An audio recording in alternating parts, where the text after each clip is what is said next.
All right, hello, girls and boys. Welcome to the November 10th weekly overview for the upcoming week. Up here on the board, just looking back and kind of recapping the things that we should have gotten done.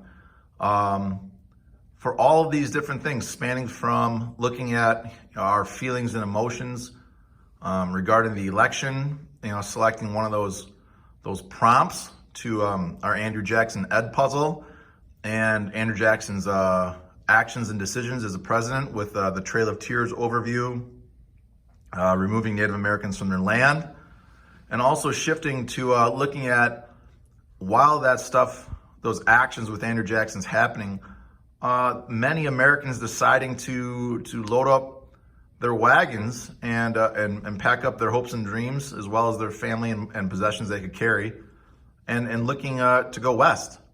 Right, Mr. Meyer? Exactly. And as you guys are watching this on November 11th, also important to note that November 11th is Veterans Day in this country. It started as Armistice Day, which was to celebrate the end of World War I, because it was the 11th month, the 11th day, and the armistice was signed in the 11th hour, which is really pretty cool. So if you know somebody in your family that is a veteran, thank them for their service on this special day. And we wouldn't be celebrating those veterans without just the natural, organic occurrences of our country. And one big piece about our country is migrating, all right? Migration from the eastern and central part of the country to the west. Back before jets and before interstate highway system, even before the Transcontinental Railroad, people began moving west on a series of different trails that were very much unlike what we experience in our world today. These trails spanned across the country from places west of at the Mississippi and moving further west. So we look at this, it says, why did people move west? That people moved west because they wanted to buy cheap land and lots of it. And President Lincoln gave them an opportunity to get a bunch of land for free, which was a really huge enticement. People also wanted to go and live what's known as the good life. People wanted religious freedom. They wanted greater space from the congestion of eastern United States and central United States. Also, they want a chance to try to get rich. So as we look at this, here's a little narrative of kind of what we can look forward to for the week. First, these trails, this is a crude map of the United States, but right there on the right, you can see where it says Mississippi River. All right, that's kind of, at this time, was kind of a separation of like the more developed part of the country to the right and the extremely undeveloped part of the country to the left, all the way to the coast. And so you can see, maybe, if I zoom in, you can see Council Bluffs, Iowa, and St. Louis, Missouri, and Independence, Missouri. Those are kind of the starting points for a lot of these trails that, again, weren't necessarily replicated every single time. There's many different nooks and crannies that people took as they kind of made their way across the country through many different things, which took about, on the average, between 4 to 6 months for a family, for a group of people taking any one of these trails to places what is now Utah, or Southern California, San Francisco, Oregon, and Washington. And remember, when we say undeveloped territory, that is in the eyes of the white settlers and the white government. This is not undeveloped if you're talking about the hundreds of Native American tribes that were impacted by that settlement. So here's our run-of-the-mill fictitious family. We've got James, Isabella, Edward, and Jacob, just a family looking to move westward for all of those reasons. Either, like I said, opportunity, freedom, riches, land, space, or just to start a new life, all of the above, all right? So let's follow them.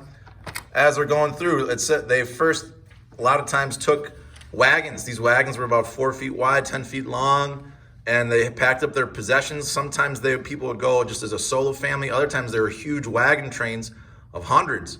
But people were frequently going westward. You notice it says, look, to Oregon through the Rockies. So we're looking at the Oregon Trail, even though there was a California Trail, Arizona Trail, Utah, Mexico Trail, lots of different trails to go west.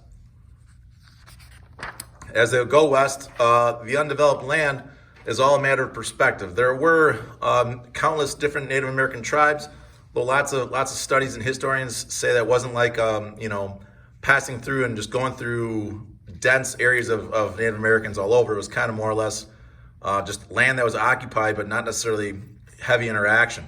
But going west through this area is a real big challenge. Think about when you go walking with your families, just walking up a hill, down a hill. A lot of times we're walking on asphalt or concrete or sidewalk.